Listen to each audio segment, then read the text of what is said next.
Hey guys, it's Jesse Hernandez with Coffee and Commercial. Today we have a very special guest. I want to welcome my very dear friend, Mr. Paul Castaneda, one of our in-house title reps here today. And I know that we have a great conversation today, Paul, but thank you for being here today. Yeah, brother. Thank you so much for having me. I'm excited to do this. I'm excited to just kind of share what you and I both have to offer for our audience today.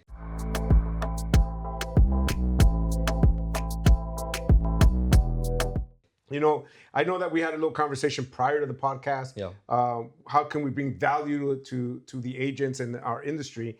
And we were talking about what it really takes to get started in the business.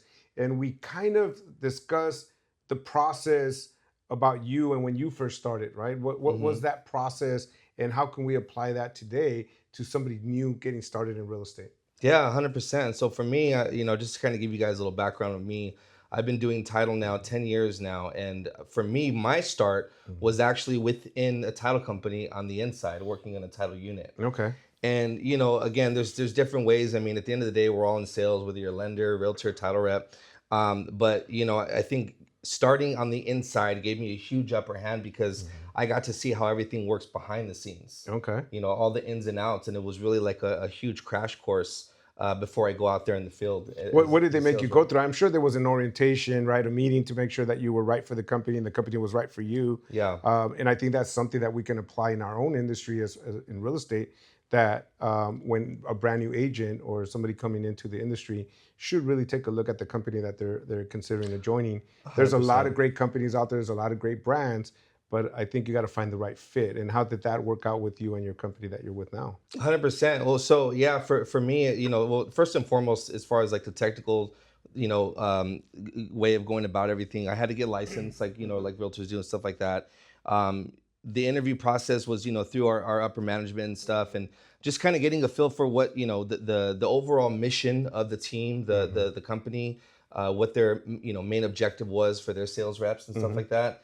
And where they see everything going, where you see yourself going in the next 5 to 10 years and so on, and making sure those things align, because like you said, it has to be a right fit. Not every company is. One of the things that I always ask agents when I'm interviewing agents for our office is I tell them a little bit about the company, where we're going, where we're headed, where we've been, tell them a history of the company, what we're looking for.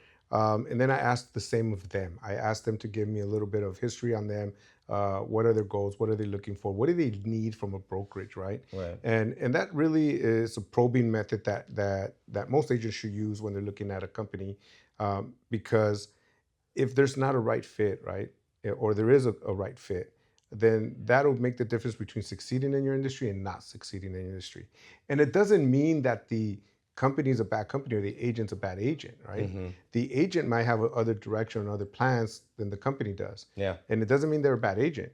And it doesn't mean they're a bad company. It just means he's going this direction and the company's going this direction. 100%. So that's why it's very important to find the right fit. And finding the right fit for you was the company that you are with now. Did they take you through a training process? And I know that we had discussed this at the beginning. How do we apply this to our agents when they go into a new company and they start training? So what happened to you next after you started? So for me, it was like I said, it was coming in on the inside, and I knew right out the gate I wanted to be out in the field in sales. That was my main goal.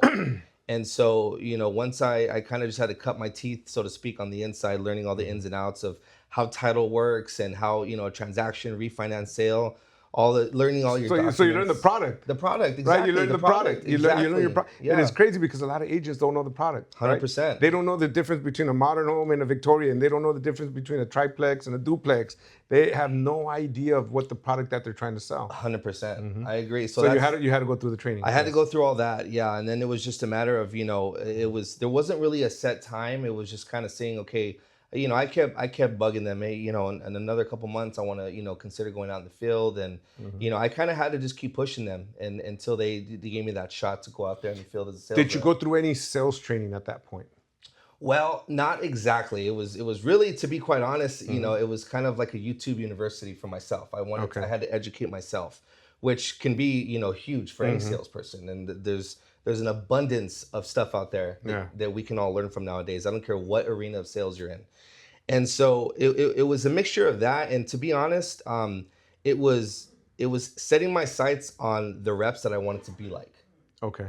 So let's say, So you look for mentors. 100%, I Right. think, which is huge in this industry. And guys, I'm glad that you actually mentioned that, Paul, because I think everybody out there that's looking at this podcast, these are all things that they can apply in their career, right? They could make sure the company is the right fit when they're interviewing the company. They got to go through the orientation process, learn the product, learn what you're selling, right? Yeah. And then learn the sales skills. Yeah. What a lot of agents have forgot is they think they're realtors, they think that they're marketers, as far as like social media influencers, and they forgot what their license really says. If you look at the real estate license or the license to sell real estate, it says salesperson. It doesn't say influencer. Yeah. It doesn't Yeah. say, right? It doesn't say that. It 100%. says salesperson. And they forget that they need the skills in order to be a true salesperson. 100%. I completely agree with that. Yeah, and that's exactly it. And it's knowing what that main objective is, right? Yes. And for me, first and foremost, my going a little deeper in my background, I was very fortunate to grow up in the industry. Okay. So my dad was a broker a long time ago. My sister did mortgage loans. And my mom, who is, Which reminds me, we have a little history. yeah, we do. That's We right. do. That's We have a right. little That's right. history, yes. We do. Yeah. So to touch on that, I used to when the '08 crash happened, my sister was doing mortgage loans, and she worked for an office in Whittier, and it was international real estate. Back in the day, Yeah, right? back in the day, yeah. And so I Yes. worked with her, just kind of helping her out. I was pretty fresh out of high school at the time, and again, you're going through the market crash, and everything's kind of crumbling around you. But it was just kind of seeing how everything works, and it's just so funny how everything came full circle. Yeah, it is. It was one of our branch locations at that time. I think we had like 13 locations. Yeah. I think Rick was the Yeah. owner manager there Yeah. on that branch. But that's amazing that we kind of crossed paths a little bit back then. Yeah. And now you're here today servicing our clients and helping our agents and helping us with training our agents. 100%, man. So I appreciate that, and I'm glad that we do have that little connection. Yeah. One of the things that I've always noticed to help people in any career, I don't care what career it is their mindset, right? Their mindset. Yeah. Now, you as a title professional are probably going in to 5, 10, 15 offices a day. And I'm sure that you walk into a real estate office and you can see the person that's killing it, the high achiever, and you see the person that's struggling. Yeah. When it comes to mindset, what do you see the difference when you're speaking with these individuals? And again, we're trying to help our industry out there right now Yeah. on how to generate more business. So what do you see when you go into those offices within the mindset within those two types of salespeople? Well, I'm glad you asked that because there's layers to it, right? And but mindset is what it starts with. I think we talked about this recently. It's you have your systems and stuff and everything you do, like as far as the technical terms, but with your mindset, that's where it starts, right? And so starting off with that, walking in offices, you see such a contrast. You see the guy over here that's struggling, and you see the guy that's really just killing it, just top producing left and right. And with mindset, you notice. Number one, you notice the way someone walks into a room, the way they carry themselves, right? The way they show up every day, the way they're dressed, right? And it doesn't have to be, a 3-piece suit or whatever. It's just, showing up. It's you could tell this person takes care of their presentation. Now I wish I would have worn a tie. Yeah.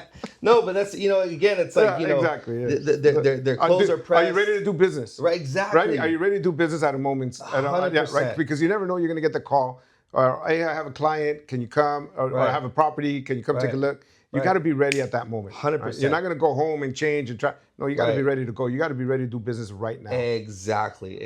And everything down to is if they have a beard, is it neatly trimmed? Is all those little details, like yours. Exactly. No, seriously, because you see some people that they let's say for lack of a better word, they kind of look like they rolled out of bed, right?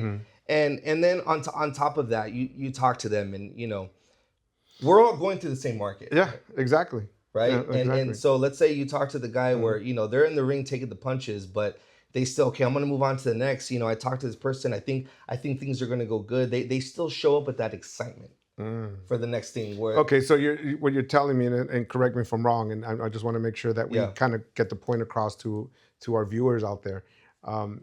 The high achiever has that mentality of, regardless of what the market is doing, he wants to serve. He wants to be able to help the individuals out there, and he has that mentality where he has that resilience. Maybe I think you want to 100% call that resilience, resilience. Yeah. in order to see through the negativity that's out there, because Yeah. you could door knock 100 houses and get 100 no's, Yeah. right, before you get your first yes. Mm-hmm. And it's that resilience that's going to get you to that yes. Yeah. And I think that's where a lot of agents don't have that mental fortitude that it takes in order to succeed in this industry right now. I'll give you a really good example, Mm-hmm. and it just came to mind. I have an agent that I work with, and Mm-hmm. he had a deal. It was a pretty big listing he had, and it went into escrow. There was a lot of complications with Mm-hmm. it, and then I think maybe halfway through escrow, the buyer backed out.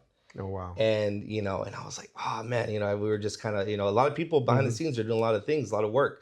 And I remember talking to him, like, hey man, I'm sorry to hear this happen. He goes, it's okay, man. We'll get another buyer in. Mm-hmm. It's all good. Yeah. We'll open escrow again probably next week. I'm not worried. You know what? I love that mentality, because he was already beyond the situation, right? Exactly. Where most agents will dwell in the situation. What happened? What went wrong? What could I have done different? What he was already on the next step. He was ready to go to the next one. Okay, who's the next buyer? How am I going to get them in here? And what are we going to do? Exactly. Right? Yeah, I think that is a mentality that's lacking a lot in our industry right now. That mental fortitude that agents need in order to really succeed. 100%. It's not an easy market, but it's not a killer. You're not. How do I put it? There's still people buying and people selling. There's still people buying and there's still people selling. 100%. So, and that will always happen. 100%. How you take advantage of it, it really depends on how you present yourself. Mm-hmm. How do you present yourself, and are you prepared? Yeah. Right? Are you prepared for that market? And I think that mental fortitude it has a lot to say with in whether you succeed or you don't succeed. 100%. Now when you're talking to these agents, and I know that you bring a lot of tools to the table, and you're always offering some sort of a system, some sort of software, some sort of marketing ideas, and you're very supportive with the agents, because I see what you do here with our agents, and what you've done for me personally as well, as far as when we chit chat and talk about ideas and what we can do to reach different markets and different segments. What is the difference between a high achiever and a person that's struggling when you present them these tools? Implementation. It's just really that's the first word that comes to mind. It's how they implement things. It's you look at all the tools and strategies that we as a title company offer our agents. And a lot of title companies offer these things, right? And it's not like it's like anyone has this thing that's like like they struck gold with this product. It's just a matter of the agent that's willing to use it and implement it and get creative with it. Well, one thing that I've seen the difference between a high achiever and someone that's struggling is speed.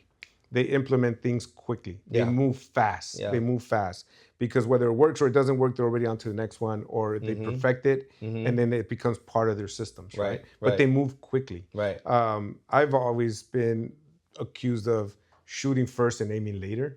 Right, I always shoot first, aim later. Yeah. Even when I would do posts and things were misspelled, I don't care. I really don't care. Yeah. I put it out there. Who cares? And then I get people calling me or DMing me like, "Oh, this is misspelled." But did I get your attention? Exactly. Do you know who I am? Do you know what I do? Doesn't matter if I misspelled it, or it doesn't matter. That you have ChatGPT, you could fix that later. It doesn't matter. The point is, I got your attention, right? So I've always been shoot first, aim later. And I know that makes a big difference from somebody that's going to succeed in the industry or any industry, and the difference between a high achiever and somebody that struggles. I've heard somebody say this before too. It's like what is it? Ready, fire, aim, or something along those lines. Oh, yes, I've heard that before. Yes, and that's 1,000% true, because you think of it like for you put out a couple videos, and maybe that there's a little bit of a misspelling or whatever, maybe or you dropped an F-bomb. Yeah, exactly, something. Right. But within the time you just spat out those 3 or 4 videos, the guy who's over here trying to perfect his first video hasn't even pulled the trigger on one yet. Exactly. And that's huge. Exactly. So it goes back to speed and implementation. Now, what do you see as far as how technology has changed the way people market, interact with the consumer, how you interact with the consumer? How do you scale your business? I know that back in my day, when I first started, there was no fax machine, there was no email. Yeah. There was literally, you knock on a door, you go into offices, you leave a flyer, you leave your business card, and you hope to get in, right? 100%. How do you see technology changing the way we do business now? and does it allow people to scale a lot faster? To break that down, number one, yes, it makes your job much more efficient. It allows you to reach Hmm. more. It gives you that omnipresence, which is what you need in this Hmm. business, right? However, at the same time, there's something I've always admired. And again, growing up around this industry and around guys Hmm. like you and other guys that have been doing this, 20, 30 years. Thank you for calling me old, but thank you. No, no, but what you're saying right there, Yeah. the things that you used to do, right? The Hmm. door knocking, this and that. Number one, that's still relevant today. So for the agents watching, Hmm. you guys need to be mindful of that. It's Yeah. very relevant. But at the same time, what that gave guys like you is it gave you guys a grit in this business. Hmm. And I think it's a grit that's kind of lacking in today's generation in general, because Hmm. while this technology can be such an asset to your business and so efficient for what Hmm. you do, at the same time, it kind of spoils us a little bit. And it's Yes, it like, does. if you wiped all this away, how many agents out there, newer agents, let's say 5, 6 years in the business, would be willing to do the things you had to do back then? No, I doubt any of them would. I doubt any of them would. It wasn't easy, but it does build grit and does give you character. Right. I believe that with technology right now, you can reach a wider audience. Yeah. You can cast a larger net to bring in more business. 100%. But I think here's a pitfall when it comes to that. Uh, and I see a lot of agents make this mistake, and you tell me if it's true or not. When there's such a wide net that you're pulling in these leads and these clients in, um, a lot of agents start to do business with everybody, and not all business is good business. And I'll elaborate what I mean with that. Some clients, some agents, some lenders, some broker owners can be a pain. They can really be a pain. They could be hard to work with. And is it really worth it at that point if you have such a wide net and you're bringing in leads? Mm-hmm. I think if you're doing your job correctly, if you're doing your job in a professional manner, and you're delivering a great service and product to the consumer, then you could be picky and choosy of who you're going to do business with. 100%. How does that apply to your business when you're out there knocking on real estate offices and you're doing 10, 15 offices? Do you do business with all of them, or do you pick and choose? Oh man, that right there hits me hard, because I feel like I had an epiphany about this recently, and Mhm. that's exactly what it is. And it's understanding that you're not going to be the perfect fit for everybody. Mhm. I've done so many different trainings in offices, and whether it's a group of an entire office Yes. or just a one-on-one or a three agents in front of me. And you do things, and there's some people, there's that fit. It just fits like a glove, right? That relationship, you guys have the same goals and everything, Mhm. and where you're headed, it all aligns. And then there's some people where it's like, oh, okay, it seems like it's there, and then I do this and that for them to help them out, and then they go and use the other title guy for their transaction. Oh, and wow. and and well, the funny thing is about that is that for a while, naturally it's going to get to anybody. Like a Hmm. realtor, you do something for a client, Hmm. and then you find out they listed their home with somebody else, right? Wow. I've been there. Exactly, I've been there. exactly, Yes, I've been there. exactly. And that's the thing too. If you haven't been there, then you're not doing enough. Hmm. To touch on that, right? So, Yes. but aside from that, it's I had this realization, because what I noticed is that one agent that it wasn't the perfect fit for Hmm. whatever reason, I dwelled on that, and then what did that do? That affected how I talked to the next new realtor and the next new realtor, and so on and so forth. That's a great point. So what you're saying is really that interaction with that person that you were investing time and effort to try to do business with, Yeah, and then did business with somebody else. That interaction affects you with the next relationship or the next person that you're dealing with. 100%. Yeah, I get it. I Yeah, totally get it it. could Yeah. be good or bad. You've hit a home run with the client, and then it's like that gets you so much more fired up for that next prospect, which is great. Run with that, but at the same time, it's like when I realize, okay, you know what, it wasn't a good fit for whatever reason.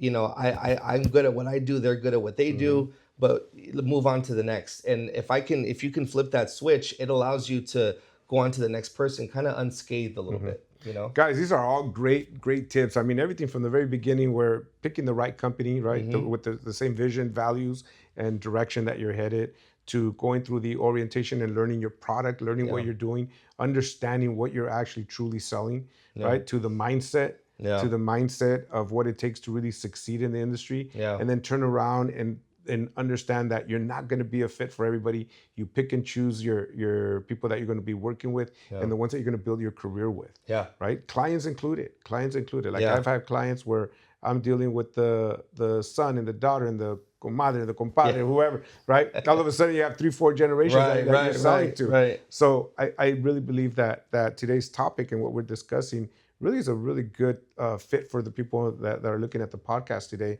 to help them with their career. 100%. Now, let me ask you this question. Have there ever been a moment in your career where you met someone and you just knew, I'm not going to do business with this person? Oh yeah, I've had new agents that I've hopped on Zooms with, and they Mhm. say they just got the license 3 weeks ago, and they say, how fast can I get a paycheck? Mhm. What can guarantee that I get and open up an escrow by the end of the month? Mhm. And I'm like, that's on you. Mhm. That's on you. That all depends. That's not on me. That's on you. Yeah. I mean, and but what that also shows too, that I don't even want to call it urgency, because they're just, it's like, it's just straight commission breath. Mhm. That's all they care about, right? And it's like, Yeah. obviously we're all in the business to make money, but it's like, I just need it now. I'm desperate. I need it yesterday. Mhm. We're in a very service business, service oriented business, I should say. And your value and what you get paid is really determined by the value and that brings that you bring to to the table. I'll give you an example. There's a story, I don't know if you heard this, where a gentleman goes into a mechanic shop and the car is acting up and it's misfiring, doing all kinds of crazy things, shaking, engine shaking. And they go to the shop and goes, "Can you fix my car?" And the guy pops the hood, takes out a screwdriver, turns the screw, right? And the car stops shaking. And the guy goes, "Oh, that's great. You fixed it. Thank you very much. How much you owe me?" He goes, 500. He goes, 500? You just turned the screw. He goes, turning the screw is $1. $499 worth was the knowledge of what screw to turn, right? And that's what people forget. You need to know what you're doing. You got to understand, and the value will come, right? The paycheck will come. So 100%. become an expert at your field. Become an expert at 100%. what you do. Yeah. Understand your industry. Understand how you can serve your consumer better. And we Yeah. were talking about this earlier today. I mean, how many agents can tell you right now what the how many listings went in the market, Yeah. right? In here in the Covina market, we're here in Hmm. Covina. If I asked an agent today, or I talked to a client, I said, "Oh, I'm working with a friend of mine that's an agent." Okay, great. Well, how many listings are in the Covina market today? Yeah. I don't know, right? And okay, well, how many actually sold? Right. I don't know. Right. What was the average per square foot? I don't know. So how's your agent helping you if they're not educating you, Right. right? And 100%. and it's crazy, 'cause I think a lot of agents do forget that we're in the service industry. 100%. Yeah. 100%. You have to keep educating yourself, and that's the thing too about this business, is Mhm. that you come in, and it's kind of, we're in an eat what you kill business, and you're kind of Mhm. thrown into the wild, and it's, Mhm. go hunt, right? But at the same time, there's an abundance of knowledge out there that we can all be investing in ourselves and learning, and constantly being a student of our own craft, and that's Yeah, important. exactly. I mean, how long you been doing this, and and Wow. Way too long, yeah. brother. Way too long. But would you not say that there's still things that Mhm. you learn? I learn every single day. Every single day, I'm learning something new. I think Exactly. you got to be a student of your craft 100%. for life, because things that apply today won't apply tomorrow, right? Exactly. They won't apply tomorrow. Things that you do today won't be done exactly the same way tomorrow. A good example is that, like we were talking about earlier, when I first started, right? You would have to literally go to an office and leave paper flyers Yeah. because there was no email, Right. right? There was no email. So the concept today is still the same, Yeah. right? You got to put your product in front of the right person. Yeah. We did it by flyers. Yeah. Today you do it by emails, Yeah. text, right? You And do it still through flyers, believe it or you not. do it through social media. Right. Right. You do it through other avenues, Right. right? So the principles are the same. The delivery method has changed, and Correct. it'll continue to change. So you have to continue being a student of your craft. Invest in yourself. Don't be afraid to spend money on yourself. We're all so eager to spend money on going out and wasting and throw away money on other stuff. But They don't invest in their actual career. in your actual career, and in coaching and different things and mentorship, all that stuff, Mhm. that makes a huge difference. And it's like you're only going to get out of it what you put into it. Yeah, I agree. I think if our industry goes back to serving the consumer, making sure that they educate the consumer, make it easy and efficient for the consumer to do business with them, the checks will follow. 1000%. The money will follow. 1000%. For me, again, the one thing I did, I forgot to, add, is obviously growing up around it.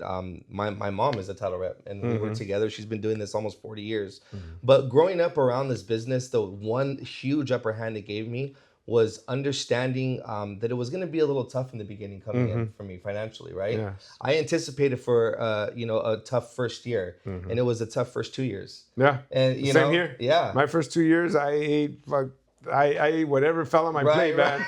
There was no steak. Not for a while. Exactly. Not for That's a my while. point. And I Mhm. was I accepted that early on, and I kind of embraced that struggle as I started, learning and getting better and perfecting everything. And again, I'm still not Mhm. done. And and today we're is for reps. I mean, I don't want to like brag about it or whatever, Mhm. but we're the number one reps in our company for the Yeah. last 12 months. Yeah, and that brings me to another question. How important is it to develop the right team as a real estate professional? And when I mean a team, I'm not talking about your assistant. I'm talking about your title, your escrow, your lender, right? Your home warranty people, your termite people, your insurance people. I mean, if you think about it, it takes so many individuals to transfer title from a property to the Hmm. next owner, right? You have the buyer, the seller, the listing agent, the buyer's agent, the escrow, the title, the lender, the underwriter, the appraiser, the inspection. I mean, you Right. have all these individuals and all these companies that all need to work together. And if one drops the ball, it delays everything, right? It 100%. delays everything. And I think that there's such an importance in developing that team. When you're visiting offices out there and you see these high achievers, um, do you notice that they have a high performing team around them, or do they just do business with anyone? No, no, 100%. They're very selective and they're very resourceful. They have a guy for everything just in their back pocket, ready to make a Hmm. phone call for this or that. And to add to that, just as far as having a team, I mean, that goes back to one of your first questions as far as, for someone interviewing with the brokerage or Hmm. whatever, what you expect to get out of that team, that company that you're with, Hmm. because As part of the team, yeah. dude, I mean, you open up a title order, I open it up. I have to have a good title unit with an amazing title officer, which we Hmm. have, by the Hmm. way, an amazing title unit, and then Hmm. everything in between that. Hmm. There's so many moving parts, and it's like an orchestra. And if one person's off any kind of note, that can really screw things up. It really can. So it's really important. I think a lot of the agents that are watching today is really work on your team. Yeah, Look at the caliber of the people that are on your team, because that's gonna reflect on how you do business with the consumer. The consumer doesn't know the appraiser, doesn't know the credit company you're using. They don't know the escrow officer they're using. They don't know the title officer behind the scenes behind you. 100%. Yeah, They don't know the insurance people. They know you. yeah, They know you, and their perception of doing business with you is gonna be built by the team that's behind you. If 100%. they drop the ball, they're not professional, they're not ethical, they're not the best of the best in the industry that can handle an issue that might come up, then it's going to reflect on you. So I think one of the biggest and most important things that any agent can do is really take a look at who's on my team. In your opinion, because you're seeing the same people I'm seeing nowadays, what is it that you think that's lacking? What do you think that agents need to do more of or need to fix? Being someone Honestly, that's you really want to know what I think yeah, that I see in our industry is they truly forgot to be a salesperson. yeah, They have a hard time handling objections. They have a hard time solving problems.